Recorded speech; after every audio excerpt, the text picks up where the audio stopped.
thousands of unskilled migrants from Central America who came up in that caravan, Tijuana, Mexico should be well on its way to becoming one of the world's richest cities. At least you'd think so, based on what you hear every day or read in the Washington Post. But surprisingly, many people in Tijuana are upset. We've interviewed a couple of times an elected official, a municipal delegate called Genaro Lopez. We talked to him the other night, and he suggested the caravan has not actually been that good for Tijuana itself.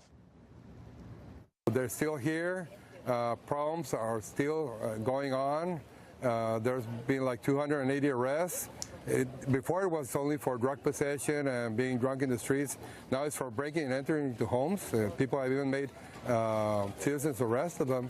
And things aren't very nice here. And the neighborhood is tired of them, the merchants, and the schools. So what exactly is the matter with these people in Mexico? Why don't they like this caravan? Ethan Behrman is a California radio host, and he joins us tonight. Ethan, thanks all for coming on.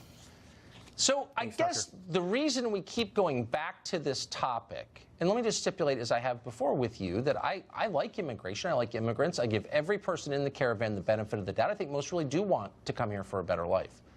What infuriates me is that nobody gives the residents of any country into which immigrants flow the benefit of the doubt. All of them are dismissed immediately as bigots if they don't like it. What's so striking is that nobody on the left is saying anything about the reaction of Mexican citizens in Tijuana to this caravan, who are sounding like Donald Trump all of a sudden. Why are people ignoring this? I don't know that they are ignoring it, because we definitely recognize the plight of human beings that have crossed from one of the poorest countries in the world that had 36 years of civil war and is now the conduit of the cartels for exporting drugs to the United States. And that's what we're talking about with these people who are camped out there.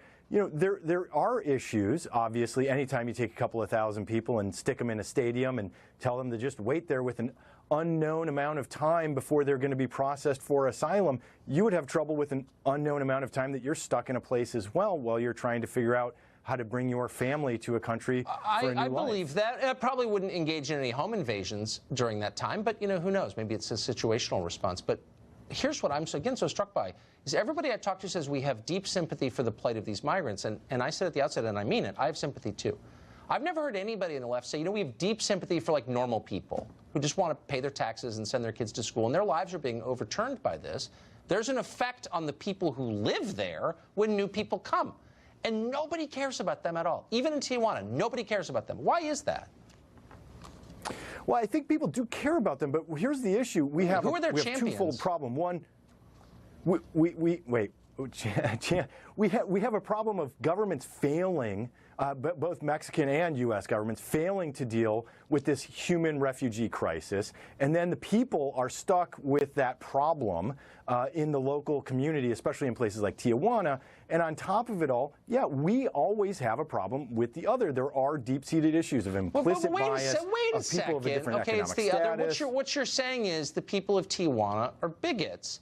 And before we reach that conclusion, I think it's fair to look at the facts. So there is at least one school in Tijuana that's been closed for 3 weeks because they can't open. People want to send their kids to school in Tijuana, in any place.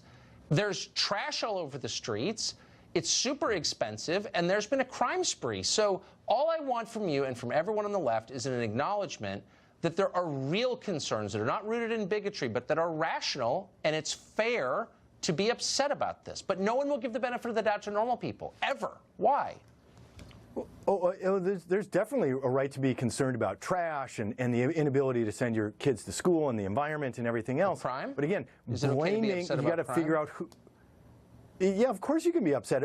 You should be upset about crime, and that is a problem. But you have to look at what the causes are and who's responsible for what is actually happening. You're taking people who have a problem with getting food. 67% of people from Guatemala have an inability to have regular access to food. They have extreme poverty. They're still dealing with the aftermath of a 36-year civil war. They're still dealing with the aftermath of the United Fruit Company that the United States sent down there and created the idea of a banana republic. Fruit Company. I mean, look, it was a tough country. Yes, we did that. That's the term banana republic.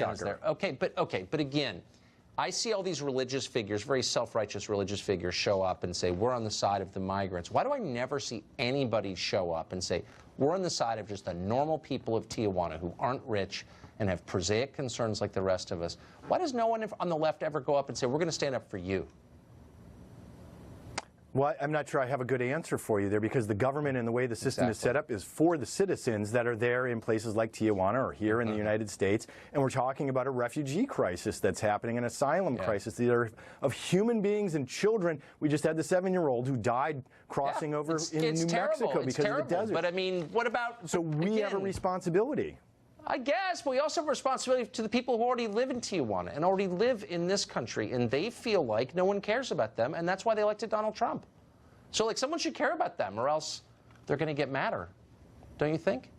Well, of course, I do care about my fellow citizens. Okay, and I clearly do. But the issue is, again, you can't just kick people to the curb because you don't like them, because they're refugees, and we view people of different socioeconomic status with a bias, implicit bias. Go take the Harvard, one of their tests from Project Implicit. It's a great way to understand I see what you're how saying. you feel. Ethan, thank you very much. No, online, Tucker, online. Thank you. What is it?